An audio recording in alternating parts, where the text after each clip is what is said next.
اللهم صل على سيدنا ومولانا محمد۔ حضرت خولہ بنت ثعلبہ رضی اللہ تعالی عنہا حضرت عوض بن مالک رضی اللہ تعالی عنہ کی اہلیہ تھیں۔ ان کے شوہر نے انہیں زہار کر دیا۔ یہ وہ طلاق ہے جو زمانہ جاہلیت سے چلی آ رہی تھی، اور اللہ کے نبی صلی اللہ علیہ وسلم نے بھی اسے باطل قرار نہیں دیا تھا۔ زہار اسے کہتے ہیں کہ جو مرد اپنی بیوی کو یوں کہہ دیتا تھا کہ تو میرے لیے میری ماں کی طرح ہے، تو اس سے جو طلاق واقعہ ہوتی تھی وہ ایسی ہوتی تھی کہ اس سے دوبارہ وہ عورت اپنے مرد سے رجوع نہیں کر سکتی تھی۔ 3 طلاق میں تو یہ ہوتا ہے کہ 1 طلاق دے دی تو دوبارہ رجوع ہو سکتا ہے، اور اگر 3 بھی دے دی تو عورت کسی اور سے شادی کر کے اگر وہاں سے ٹوٹ جائے نکاح تو پھر واپس اس مرد سے نکاح کر سکتی ہے۔ لیکن یہ زہار کرنا ایسی طلاق تھی کہ اس کے بعد دوبارہ رجوع نہیں ہو سکتا تھا۔ تو حضرت خولہ بنت ثعلبہ رضی اللہ تعالیٰ عنہ پریشان ہو گئی، ان کے چھوٹے چھوٹے بچے تھے، تو اپنا مسئلہ لے کے اللہ کے نبی صلی اللہ علیہ وسلم کی خدمت میں حاضر ہوئی۔ آپ صلی اللہ علیہ وسلم تشریف فرما تھے، اور حضرت عائشہ رضی اللہ تعالیٰ عنہ بھی ساتھ تھیں۔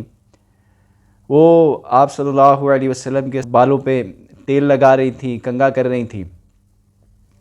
تو حضرت خولہ رضی اللہ تعالیٰ عنہ نے عرض کیا، یا رسول اللہ، میرے خاوند نے مجھے زہار کر دیا ہے، کوئی نظر ثانی فرمائے۔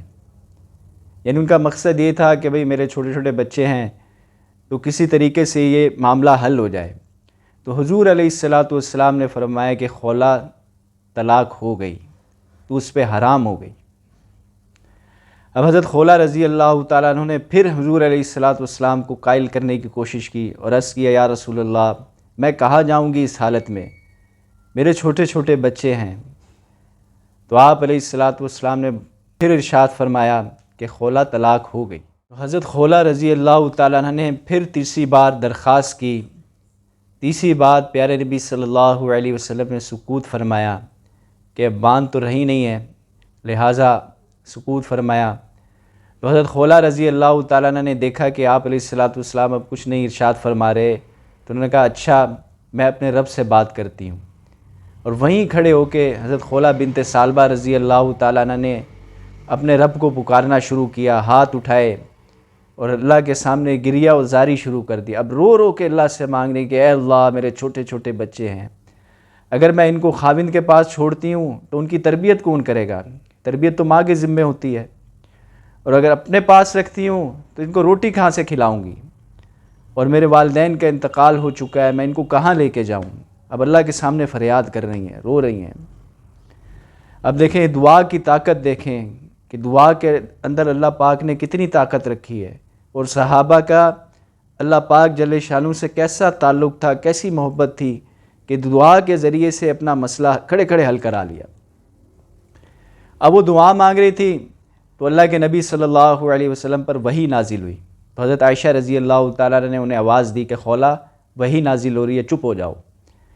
جب انہوں نے دیکھا کہ وحی نازل ہو رہی ہے تو اور زیادہ زور سے رونا شروع کر دیا انہوں نے کہ اب پتہ نہیں میرے بارے میں کیا بات نازل ہوتی ہے۔ جب وحی ختم ہوئی تو حضور پاک صلی اللہ علیہ وسلم مسکرانے لگے، اور حضرت خولہ رضی اللہ تعالیٰ عنہ سے فرمایا کہ مبارک ہو، اللہ پاک نے تیرے حق میں فیصلہ اتار دیا۔ اور کیسا خوبصورت فیصلہ اللہ نے ان کی دعا کی برکت سے اتارا ہے۔ حدیث کا حصہ نہیں، قرآن پاک کا حصہ بنایا، قیامت تک سارے مرد اور عورتیں اس کو پڑھتے رہیں گے۔ اللہ پاک نے 28ویں پارے کی جو پہلی آیات ہیں وہ نازل فرمائی، قد سمع اللہ قول التی تجادلک فی زوجہا وتشتکی الی اللہ واللہ یسمع تحاورکما ان اللہ سمیع بصیر۔ اس کا معنی اور مفہوم یہ ہے کہ اللہ پاک اپنے نبی سے فرما رہے ہیں کہ اے نبی جی، جب آپ کا اور خولہ کا آپ کے درمیان مکالمہ ہو رہا تھا، حضرت خولہ رضی اللہ تعالیٰ عنہ آپ سے اقرار کروانا چاہ رہی تھی، آپ کو قائل کر رہی تھی، اور آپ اقرار نہیں کر رہے تھے، ان کی بات نہیں مان رہے تھے، تو میں بھی وہاں موجود تھا اور آپ دونوں کی بات میں سن رہا تھا کہ آپ کیا کہہ رہے ہیں۔ تو میں نے یہ فیصلہ خولہ رضی اللہ تعالیٰ عنہ کے حق میں کر دیا، اور یہ جو طلاق تھی یہ باطل قرار دی گئی۔ پھر اس کے بارے میں احکامات نازل ہوئے کہ جو یہ زہار کرے گا وہ پھر 60 مسکینوں کو کھانا کھلائے گا یا 60 روزے رکھے گا، یہ باتیں بعد میں آئیں۔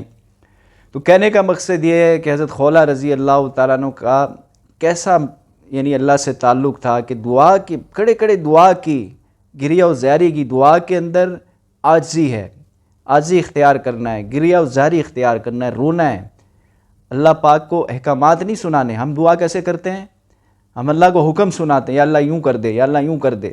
وہ رو رو کے گریہ و زاری اپنی عاجزی اختیار کرنی ہے، اللہ سے مانگ رہی ہیں۔ وہ گریہ و زاری کر کے جتنا آدمی اللہ سے مانگتا ہے اللہ پاک ضرور اس کی دعا قبول کرتا ہے۔ اور حدیث میں بھی آتا ہے جس کا مفہوم ہے کہ جو شخص جب تک یہ سوچتا رہتا ہے کہ اس کی دعا قبول ہوتی ہے تو واقعی اس کی دعا قبول کی جاتی ہے، اور جو شخص یہ اللہ سے گمان کرتا ہے کہ اس کی دعا تو قبول ہی نہیں ہوتی تو پھر اس کی دعا واقعی قبول نہیں کی جاتی۔ تو اس لیے جب بھی دعا کریں تو دعا کو یقین کے ساتھ کریں کہ اللہ پاک ضرور دعا ہماری قبول کرے گا۔ دعا کے اندر اللہ نے طاقت رکھی ہے، ایسے نہیں کہا کہ دعا مومن کی تقدیر بدل دیتی ہے۔ اسے خوب یقین کے ساتھ اللہ پاک سے راز و نیاز کریں، اللہ سے پیار محبت کی باتیں کریں، اور خوب اللہ سے مانگ کے اپنے مسئلے حل کرائیں جیسے صحابہ نے اپنے مسائل حل کرائے۔ اللہ پاک ہمیں عمل کرنے کی توفیق عطا فرمائے۔